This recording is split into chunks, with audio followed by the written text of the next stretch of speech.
एक तथाकथित बहुत निरंतर कथाएं करने वाले एक सज्जन हैं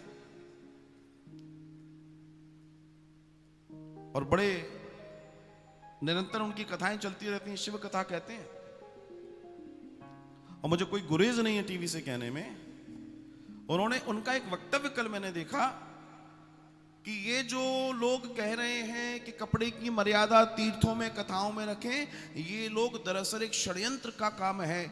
और षड्यंत्र ऐसा है कि ये नहीं चाहते कि सनातनी लोग मंदिर जाएं।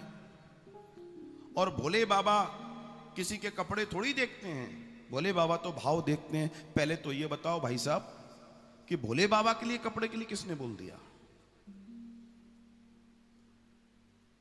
अरे भोले बाबा पे तो तुम कपड़े पहनो नहीं पहनो उनके लिए सब बराबर है। वे खुदा ही नहीं पहनते, उनकी तो छोड़ दो तुम। ये बात हो रही है समाज के लिए, ये बात हो रही है पब्लिक के लिए, ये बात हो रही है मर्यादा के लिए। लेकिन व्यासपीठ से इस तरह की बातें कहने वालों को यह नहीं मालूम कि आपके कहने का असर समाज पे क्या पड़ेगा। और आप कह रहे हो साहब ये तो क्यों? क्योंकि तुम्हें अपनी दुकान चलानी है। तुम बोल दोगे तुम्हारी भीड़ कम हो जाएगी। तुम्हें तो मतलब ही नहीं है किसी बात से, कोई मरे कोई कुछ हो, तुम तो बस लोगों को उल्टा सीधा पाठ पढ़ाओ। मर्यादा में किसको नहीं रहना चाहिए? दर्शन ये है।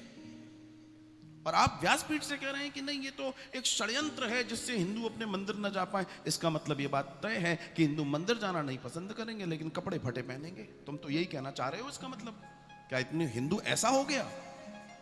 शर्म आनी चाहिए इस तरह का बयान देते समय। आप छोटी सी प्रसिद्धि के लिए, छोटी सी लालसा के लिए अपने धर्म के प्रति इतनी गलत बात कैसे कह सकते हैं? और बाकायदा पेपर में वो पेपर की कटिंग देखी मैंने, और ये वही सज्जन है जिन्होंने रुद्राक्ष बांटने के नाम पे कई लोगों को मरवा दिया वहां। ये वही सज्जन है। बाकी आप समझदार हैं। अब मुझे कोई गुरेज नहीं है। अपनी तो रिश्तेदारी इस गोविंद से है, बाकी किसी से नहीं है, जिसको जो लगता हो। लेकिन आप विचार कीजिए, आप सब लोग समझदार हैं, जितने लोग यहां हैं, जितने लोग टेलीविजन पे सुन रहे हैं, क्या ये मर्यादित बयान है? मतलब आप कह रहे हैं कुछ भी पहन कर आओ। आपको और मर्यादा का पाठ सिखाना चाहिए, उल्टी भाषा बोल रहे हो आप। कई बार यह होता है कि पद प्रतिष्ठा व्यक्ति की मति भ्रष्ट कर देती है। ये उसका उदाहरण है, ये उसका उदाहरण है। बड़े दुख की बात है, बहुत दुख की बात है। व्यासपीठ सदाचार के लिए है, व्यासपीठ मर्यादा की चर्चा करने के लिए है, व्यासपीठ धर्म की चर्चा करने के लिए है, व्यासपीठ जीवन को सुंदरता से कैसे जिया जाए उसकी चर्चा करने के लिए है, ना कि असुंदरता फैलाने के लिए है। ये बयान बिल्कुल ठीक नहीं है। मैं इसकी घोर निंदा करता हूं, घोर निंदा करता हूं। हम सब सिविलाइज्ड सभ्यता में जीने वाले लोग हैं। हमें चाहिए अपने जीवन को श्रेष्ठता के साथ, मर्यादा के साथ जिएं, और यही तो सनातन है। ईश्वर को तो किससे फर्क पड़ता है? भगवान ने वस्त्र धारण किया, उसका दर्शन क्या है? क्या भगवान को वस्त्रों में भगवान क्या हमें तुम्हें देख नहीं पा रहे?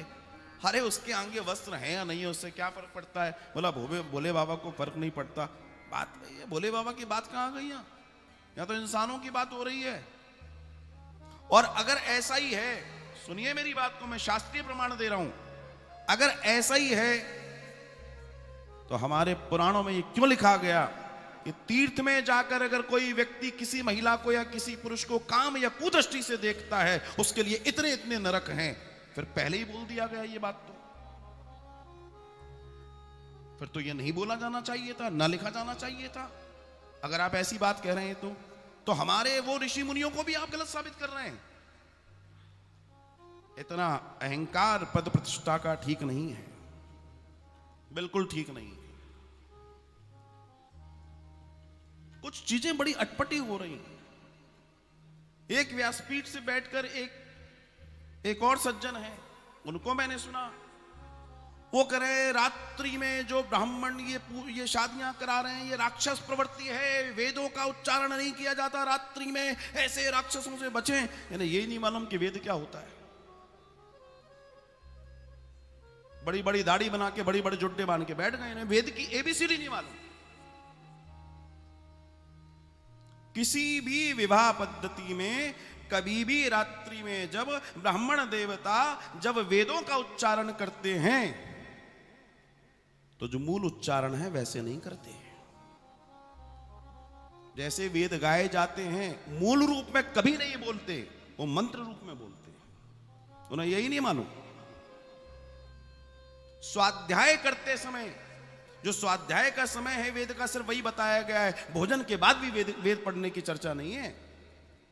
ये बात सही है, लेकिन रात्रि में जब विवाह पढ़ रहे हैं तो वेद मंत्र उस स्वर में नहीं पढ़ रहे हैं, अस्वर में पढ़े जाते हैं।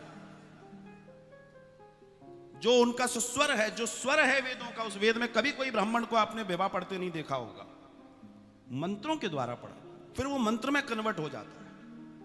कुछ भी कह रहे हैं, कुछ भी कर रहे हैं, बड़ा दुख है आज के तारीख। मैं निवेदन करता हूं कि भैया अपनी अपनी बात करो। इस तरह की बातें क्यों कर रहे हो कि कोई किसी को आप इस तरह, आप ब्राह्मणों को ऐसा बोल दिया, कैसी बातें कर रहे हैं आजकल लोग। दुख है, बहुत दुख है इस बात का मुझे।